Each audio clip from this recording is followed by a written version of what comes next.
Pues nada, muchísimas gracias por la presentación, Manuel, y buenas tardes a todos. Espero que estéis muy bien y nada, pues en primer lugar, pues, antes de comenzar la presentación, reiterarla y agradecer la organización a nuestra organización del ciclo de conferencias que me hayan dado la oportunidad de compartir aquí algunos avances de mi investigación de tesis doctoral y sobre todo la ilusión que me hace pues compartirlo aquí en mi casa en la Escuela de Estudios Hispanoamericanos. Así que, nada, como os digo, voy a ofrecer algunos avances de lo que está haciendo mi tesis doctoral. Está centrada principalmente en las inundaciones sufridas en la Ciudad de México durante los siglos XVI y XVII.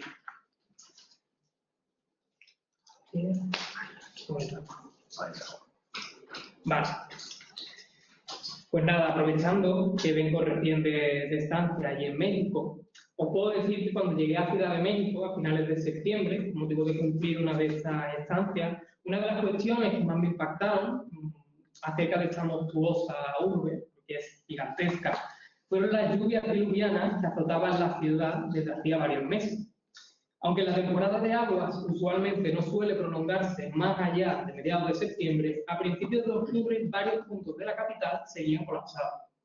Es decir, carreteras inundadas, coches sumergidos bajo las olas y las comunicaciones completamente saturadas.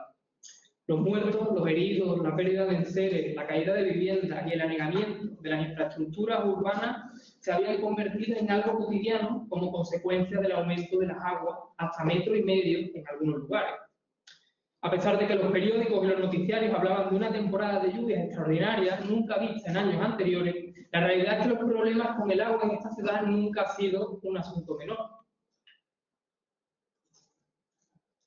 Actualmente, la capital de los Estados Unidos mexicanos se encuentra en un estado crítico a nivel medioambiental, social y político, atrapada en una dicotomía eterna, la sequía extrema y las grandes inundaciones que alteran de manera continuada la vida de alrededor de los 20 millones de habitantes que comprende el área metropolitana de esta ciudad. A esto, además, se le suma el hundimiento cada vez más evidente de diferentes puntos de la urbe entre 10 y 30 centímetros al año, debido, en primer lugar, pues, a la extracción indiscriminada de los acuíferos para el consumo de la población, lo que provoca vacíos estructurales en el subsuelo, y, en segundo lugar, a la naturaleza fangosa del terreno donde la ciudad se fundó, y que sigue extendiéndose, la misma, a día de hoy, incapaz de sostener el peso de las grandes edificaciones y el aumento de la población que está viviendo. Es más, es probable que si no se encuentra una solución, en los próximos años ciertos puntos de esta megalópolis queden inhabitables. Entonces, estos problemas contemporáneos,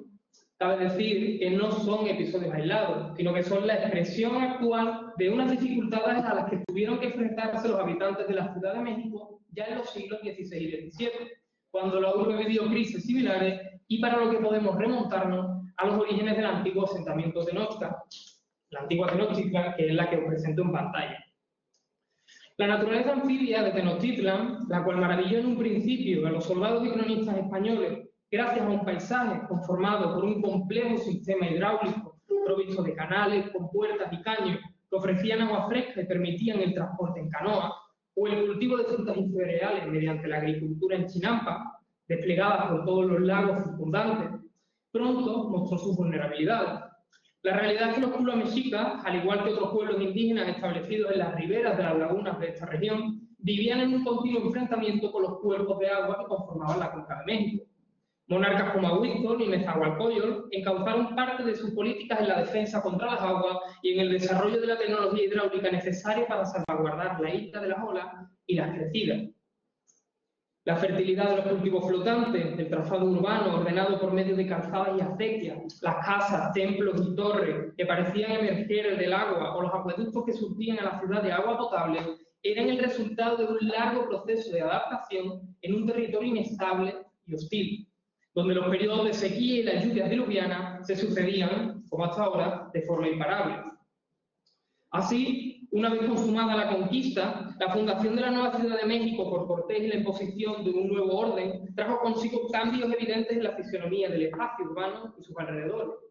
Los habitantes de la antigua Tenochtitlan contemplaron cómo la albarrada de Nezahualcóyotl, que los protegía de los fuertes oleajes que emanaban de los lagos, fue arrasada por los bergantines castellanos, y cómo buena parte de las acequias fueron cegadas y tapadas como consecuencia de las escaramuzas y el trasiego de la lucha.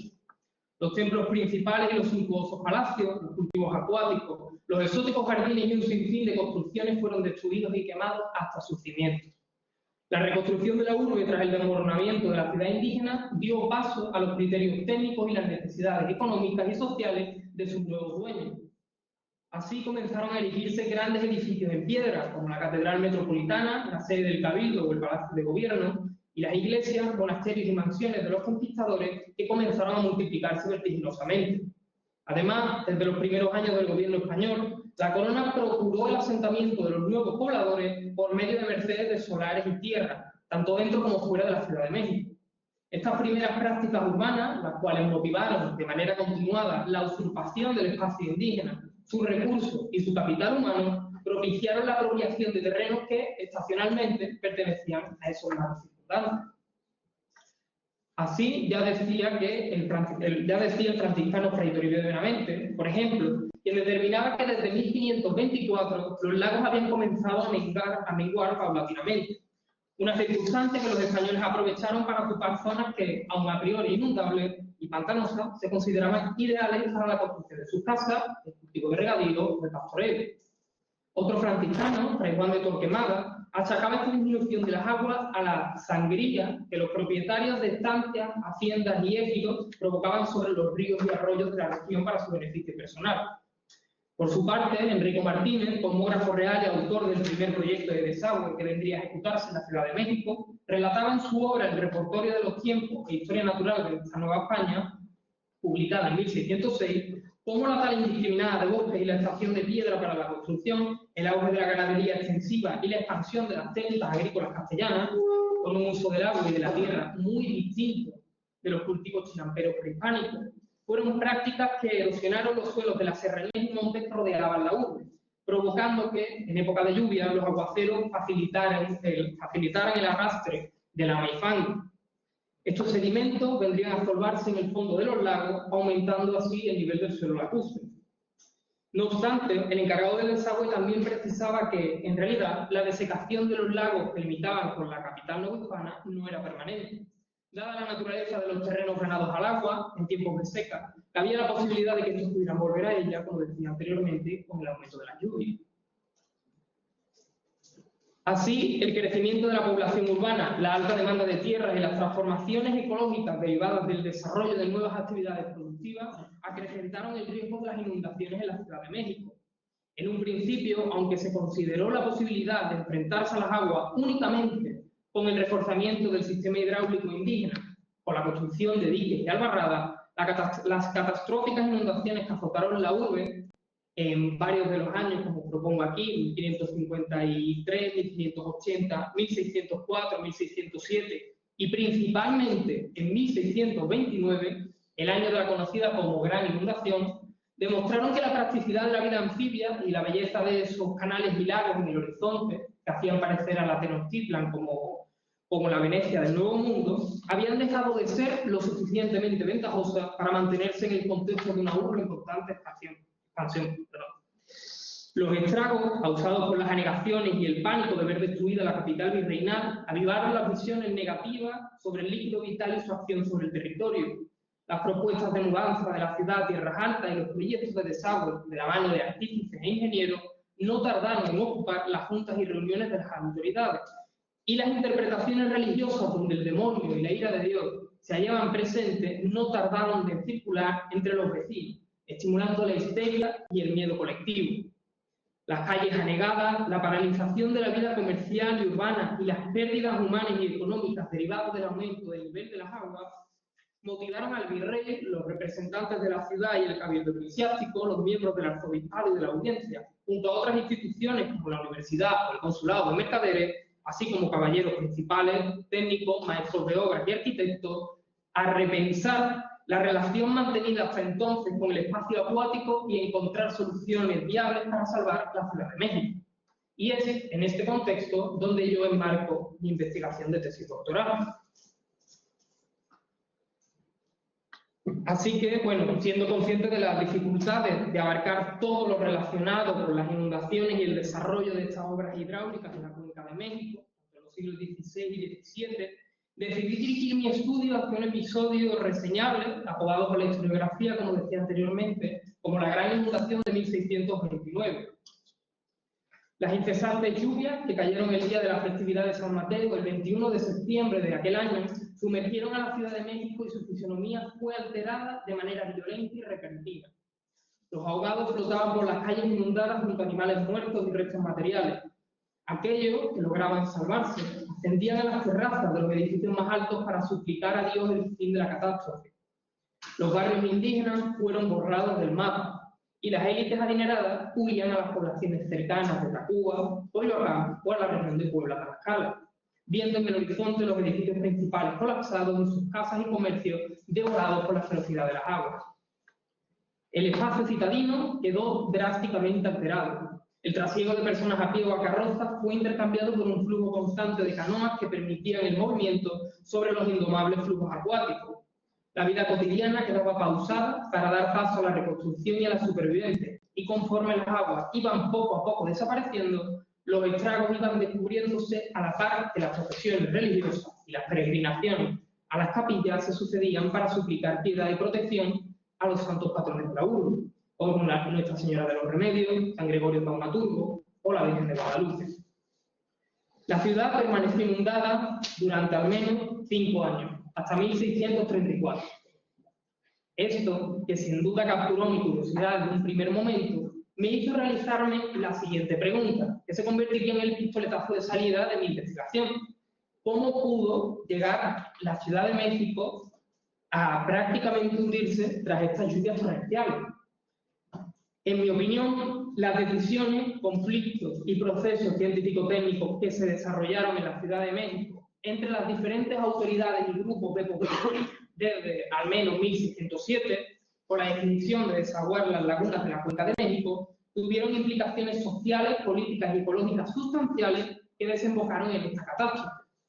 Es más, tras los sucesos de la inundación, es posible rastrear el impulso de una política científica concreta determinada a reconstruir la ciudad y encontrar de una vez por todas una solución para el grave problema que la apreciaba. La inundación de 1629 no solo puso en evidencia los límites científico-técnicos o económicos de las obras hidráulicas emprendidas desde comienzos del siglo XVII, sino que también reveló un sistema de gestión hidráulica frágil, inestable y atravesado por disputas jurisdiccionales, intereses y visiones contrapuestas sobre cómo gobernar la naturaleza del territorio lacustre. Las autoridades reinales, el cabildo y los técnicos, ingenieros y cosmógrafos o los grupos económicos afectados plantearon discursos y fueron parte de alianzas y pugnas que expresaron diferencias técnicas e intereses sociales y económicos. La inundación de 1629, a mi parecer, puede comprenderse como una especie de bisagra histórica, es decir, como uno de esos momentos en los que la historia parece acelerarse y cambiar a un ritmo vertiginoso, que permita al investigador asomarse a diferentes dimensiones, puesto que condensa procesos de larga duración y que al mismo tiempo desencadena transformaciones que marcaron el rumbo, en este caso, de la política y la ciencia en México durante las décadas siguientes. De hecho, pienso que las inundaciones actuaron como un fenómeno que impulsó a todas luces la producción científica y cartográfica, así como el desarrollo de una ciencia particularmente novohispana en el siglo XVII. En este sentido, la Ciudad de México se convirtió en un auténtico laboratorio de ideas a cielo abierto, un escenario de formación, construcción y circulación de conocimientos en los que diferentes actores interaccionaban entre sí ante la crisis. Cuerpos técnicos, ingenieros, letrados, políticos, civiles y religiosos generaron crónicas, relaciones, memoriales e informes técnicos que pasaron a formar parte de un conocimiento teórico y formal que ha quedado registrado gracias a su envío a las distintas instituciones de gobierno, tanto en el virreinato como en la metrópoli. Pero es que al mismo tiempo tenemos inventores, albañiles, carpinteros, maestros mayores, mineros y trabajadores y oficiales indígenas que fueron movilizados para prestar su ingenio y su fuerza de trabajo para el reforzamiento de diques, calzadas, puentes, así como para proseguir en la construcción del canal de desagüe de Huehuetoca. Ellos fueron los protagonistas del despliegue de un saber tácito y artesanal que debe ser tenido en cuenta para conocer el avance de la ciencia en México. Por ejemplo, en el ámbito de la cartografía, producida durante estos años, los mapas y planos producidos por los ingenieros y cosmógrafos se nutrieron de las pinturas indígenas y los conocimientos ancestrales existentes sobre el territorio.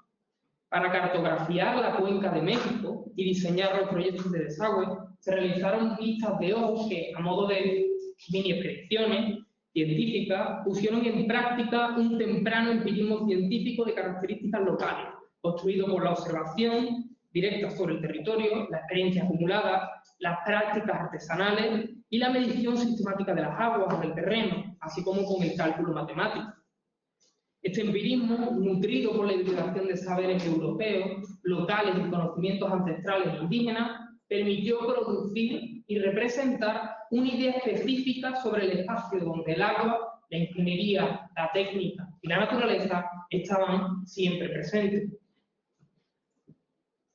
Del mismo modo, planteo en mi tesis la importancia de conectar estas cuestiones con la política y la gobernanza de la ciudad y el virreinato. En este sentido, propongo que a la par que se está desarrollando esta ciencia particular, se está produciendo un proceso de metropolización de la Ciudad de México. Según el investigador José Sala Catalá, autor de quien tomo el concepto, la capital virreinal a partir del siglo XVII comenzará con un proceso de centralización donde su proyecto de desarrollo urbano absorbe espacio y recursos de los pueblos circundantes de la cuenca. Esto le permite legitimar su lugar en la monarquía hispánica y defender su posición como cabeza del reino novohispano. La respuesta a las inundaciones y el avance de la ciencia hidráulica,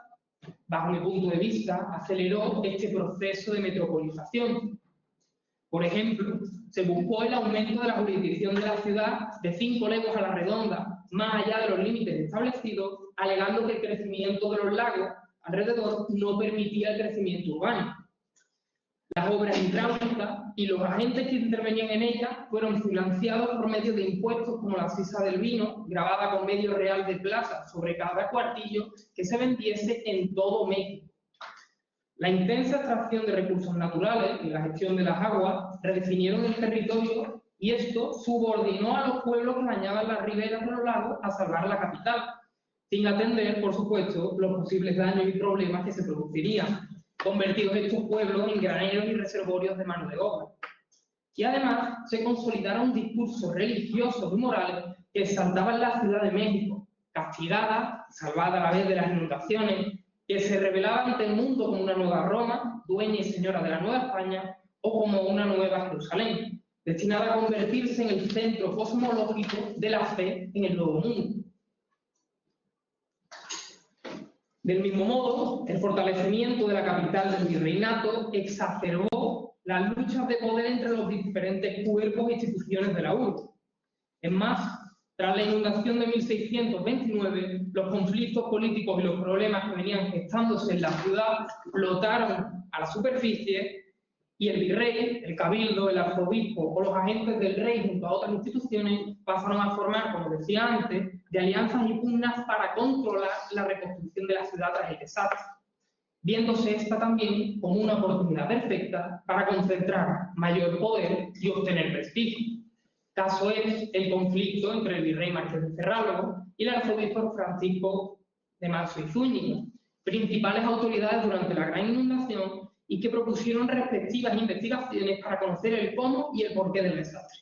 Pero es que además estas fueron aprovechadas para atacarse mutuamente ante la ciudad y, por supuesto, ante la Corte Metropolitana. En este contexto, entonces, yo indago en un nuevo concepto en el que estoy elaborando, al que se le llamaría como capitalización científica, que acompaña y refuerza la metropolización política de la Ciudad de México, argumentando que la ciencia y los saberes técnicos funcionaron como instrumentos de poder, gobierno y transformación del territorio. La producción y el control de los conocimientos técnicos ayudó a reforzar la posición de la urbe, permitiendo una toma de decisiones y un ordenamiento del espacio determinado. Es decir, que los informes técnicos y los dictámenes de estos ingenieros, cosmógrafos y alarifes se convirtieron en argumentos utilizados en la política novohispana y principalmente para expandir la autoridad de los cuerpos políticos que los respaldaban. En este proceso, científicos como Enrico Martínez, ya comentado, Adrián Bot, Juan Gómez de Trasmonte o Fray Andrés de San Miguel se transformaron en agentes estratégicos del poder político, mediando entre los conocimientos teóricos y esas decisiones políticas de las autoridades, gracias a su experiencia, sus cálculos y diseño. De esta manera, la ciencia quedó integrada en la maquinaria política de la ciudad y el virreinato, legitimando decisiones que pudieran contribuir a la consolidación de la Ciudad de México como una nueva metrópoli en la Nueva España. Así que nada, a partir de estas ideas y pretendiendo acercarme a una historia social de la ciencia, a una historia de las ideas, los principales objetivos de mi tesis doctoral serían los siguientes. En primer lugar, analizar cómo las inundaciones, y principalmente la conocida como Gran Inundación de 1629, sirvieron como un impulso de la producción científica y cartográfica en la Ciudad de México, convertida en este gran laboratorio de ideas a cielo abierto, donde es posible reconocer la circulación de ideas, el debate teórico, la experimentación científica y la hibridación de saber. En segundo lugar, comprender los conflictos y procesos científico-técnicos con implicaciones sociales, políticas y ecológicas que se desarrollaron a raíz del problema de estas inundaciones en la ciudad. En tercer lugar, sería demostrar cómo el fenómeno de estas inundaciones y el desarrollo de las obras hidráulicas en la Cuenca de México permitieron el avance de la ciencia en territorio nuevo hispano, a la par que se conformaba ese proceso de metropolización con repercusiones claras no solo en la vida de la ciudad, sino también en sus relaciones con la metrópoli. Alejado de las tradicionales ideas sobre el germen de las revoluciones científicas anglosajonas e ibéricas, se apuesta en este caso por el desarrollo en Nueva España de una forma propia de hacer ciencia, con características particulares entre las que destacamos, como decía anteriormente, esa hibridación de saberes prácticos y artesanales con los conocimientos teóricos y formales en el contexto del desarrollo de estas obras hidráulicas.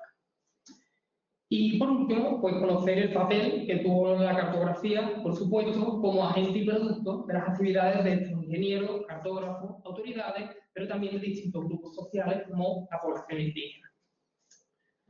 Para alcanzar estos objetivos, yo estoy recurriendo a un análisis interdisciplinar como toda investigación histórica, en el que combino el estudio y la comparación de mapas, planos y relatos espaciales o culturas indígenas, la revisión de documentos manuscritos en diferentes archivos y el análisis crítico de bibliografía especializada.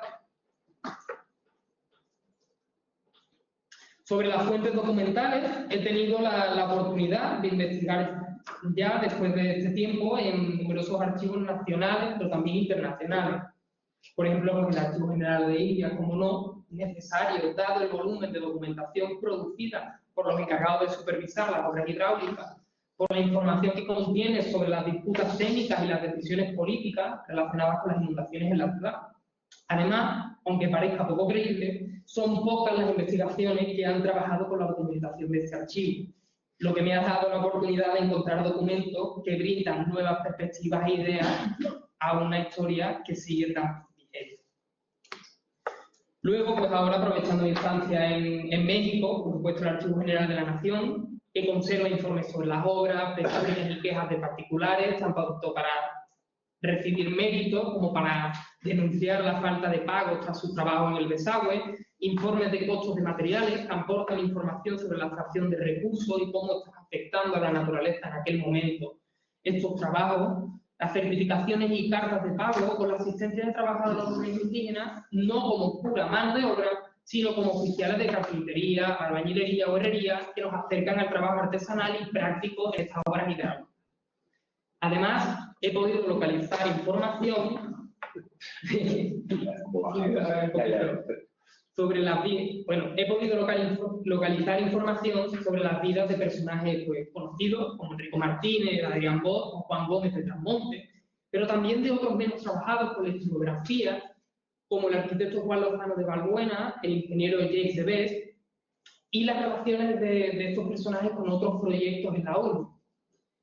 La documentación recogida en este archivo, generalmente, me ha permitido reconstruir de manera más clara cómo se articulaban los trabajos para desaguar los lagos, pudiendo acercarme a esa realidad mucho más compleja y rica que la usualmente presentada, donde los grandes ingenieros como Martínez se hacen con el protagonismo absoluto de un proyecto donde el conocimiento colectivo y el trabajo artesano fueron fundamentales. También tuve la oportunidad de visitar el Archivo General de Notaría de la Ciudad de México, el cual me ha permitido pues, observar cuestiones más relativas a la vida cotidiana durante estos momentos de inundación, concentrando el estudio principalmente pues, en los años inmediatos a 1629. Y también el Archivo Histórico de la Ciudad de México, necesario para consultar las actas de cabildo del ayuntamiento durante finales del siglo XVI y principios del XVII, conociendo así las decisiones de esta corporación gubernativa en materia del desagüe y la gestión del desastre. Desgraciadamente, es cierto que las actas de cabildo inmediatas a la gran inundación del 29 se perdieron en la quema del edificio del ayuntamiento en el motín de 1692. De nuevo, las actas retoman en 1635. Así que es una información valiosísima, perdida, pero que estoy intentando reconstruir con la documentación de los otros archivos que estaba comentando anteriormente. También consultar la Biblioteca Nacional de México y el Archivo Histórico del Agua, con los fondos franciscanos y jesuitas del Museo Nacional de Antropología e Historia, también han resultado relevantes para la investigación, aunque es cierto que en menor medida de lo que en un principio llegué a pensar. También visitar los fondos de la Nativity Benson Library, perteneciente a la Universidad de Texas, en Estados Unidos, fue imprescindible para consultar 7 volúmenes sobre el desagüe de la Cuenca de México que abordan desde el siglo XVII al siglo XIX, junto a los mapas de las relaciones geográficas del siglo XVI, los cuales estoy intentando conectar con la producción cartográfica y el conocimiento científico de principios del XVII ya en la Ciudad de México.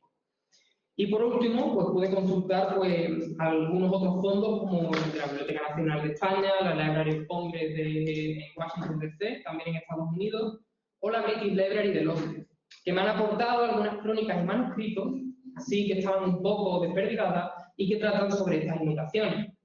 Próximamente espero acercarme al Archivo General de Salamanca, donde ya he localizado documentos de interés para conectar la circulación de ideas en México con aquellas que llegaban a la Corte Metropolitana, así como sobre la búsqueda de ingenieros en suelo europeo que pudieran trasladarse a México para afrontar las obras hidráulicas planeadas. Y entrando ya más en la bibliografía, dada la importancia de la obra del desagüe de los lagos de la Cuenca de México, tanto en época colonial como con el México independiente, ríos de tinta han escrito al respecto desde al menos el siglo XVII. De todas las obras, sobre ello puede ser interesante, pues a lo mejor destacar la siguiente. En primer lugar, la relación universal legítima y verdadera del sitio en que está fundada la muy noble y leal Ciudad de México, que fue escrita en 1637 por el escribano mayor del Cabildo, Fernando Alfonso Carrillo, y el regidor Fernando de Cepeda, así como fue corregida por el oidor más antiguo de la audiencia, Juan de Álvarez de Toledo. Esta relación fue ordenada por el virrey Marqués de Carmelita para compilar la historia del desagüe e informar de la misma a los diferentes cuerpos políticos y científicos de la ciudad involucrados en la gestión del sistema hidráulico. Probablemente esta sea una de las obras más importantes, ya que detalla nombres de personajes, decretos y reales cédulas, así como acontecimientos y opiniones destacables que permiten conocer de manera más amplia la situación de la ciudad. Su creación, además, fue impulsada tras el desastre de 1629, convirtiéndose, a mi parecer, en un continente institucional de los conocimientos y saberes que hasta entonces habían circulado de manera cotidiana. Luego, pues tenemos que, dada la importancia del desagüe y el permanente riesgo de anegarse la capital durante los siglos XVIII y XIX, esto empujó a las administraciones públicas del México ya independiente a producir extensas obras que trataran sobre el origen del Estado en aquellos años de las obras del desagüe, que fue finalizado por el gobierno de Porfirio Díaz en 1910. Entre estas obras son reseñables las noticias históricas y los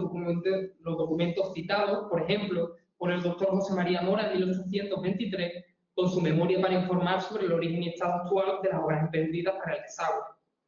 También tenemos la memoria sobre el Valle de México, su desagüe y saneamiento, presentada a la Junta Directiva del Desagüe de 1889, o la memoria histórica, técnica y administrativa de las obras del desagüe del Valle de México, de 1449 a 1900, que es la que les traigo en pantalla, producida por Luis González de Obregón, en 1902. Es necesario, eso sí, advertir que estas mismas obras han sido utilizadas de forma, diría que demasiado recurrente en las investigaciones hasta la fecha, a pesar de contar con más de 100 años de escritura y ser, como fruto de su tiempo, totalmente positivistas. Esto refuerza la idea de que se necesitan estudios novedosos y que traigan savia nueva a la cuestión de las inundaciones y las obras del desagüe. En cuanto a las obras de mayor actualidad, me gustaría destacar que me parecen excelentes las investigaciones propuestas, pues, por ejemplo, por Alain Musset, el historiador francés, con su obra El agua en el Valle de México, siglos XVI al XVIII, de 1992, la relativamente reciente, realizada por la investigadora Vera Candiani en 2014, The Drifting of the Island, Environmental Transformation in Colonial Mexico City, o la obra de Richard Boyer, La gran inundación, vida y sociedad en la Ciudad de México. Esta última, editada en 1975 y con apenas 150 páginas, se trata de la única monografía publicada hasta la fecha dedicada al estudio de la inundación y su impacto social, político y económico en la década de los 30 del siglo XVII. Y finalmente, pues me gustaría señalar a algunos autores con los que estoy trabajando ahora, como Richard Sennett, Michel Polanyi, Pamela Olom o Pamela H. Smith, cuyas investigaciones sobre el conocimiento tácito y la ciencia están siendo imprescindibles para profundizar en este marco teórico que les estaba presentando. Igual de importante también está siendo la consulta de las obras de Elías Trabulce, historiador de la ciencia mexicana, que ha sido fundamental para reconocer la situación científica en Nueva España en el siglo XVII. O, por ejemplo, las investigaciones de Teresa Rojas Rabiela y Ángel Palen para conocer sobre ciencia hidráulica e indígena en la Cuenca de México. La constante producción de obras sobre el desagüe y las inundaciones, sin duda, marcan el profundo interés que la sociedad mexicana ha mantenido sobre este tema. Investigaciones publicadas en monografías y artículos de revistas, así como la realización de tesis doctorales en los últimos años, demuestran que se trata de un tema cuya comprensión es necesaria para conocer no solo la historia de la Ciudad de México y sus habitantes, sino también lo que fue el origen y principio de los graves problemas que, aún hoy en día, siguen presentes en una megalópoli, paradójicamente, enfrenta a problemas de sequía e inundaciones estacionales, en un contexto de expansión urbana y poblacional sin límite, sin tener en cuenta las consecuencias producidas sobre el medio ambiente, la naturaleza y el resto de poblaciones del centro de México, tal y como ya sucedía hace 400 años. Y sin más, termino agradeciéndole su atención, esperando no haberme pasado mucho, bueno, creo que no, que no de tiempo, y queda abierto a ideas y reflexiones que puedan ayudarme a seguir mejorando esta investigación, que voy trabajando poco a poco. Así que nada, muchísimas gracias.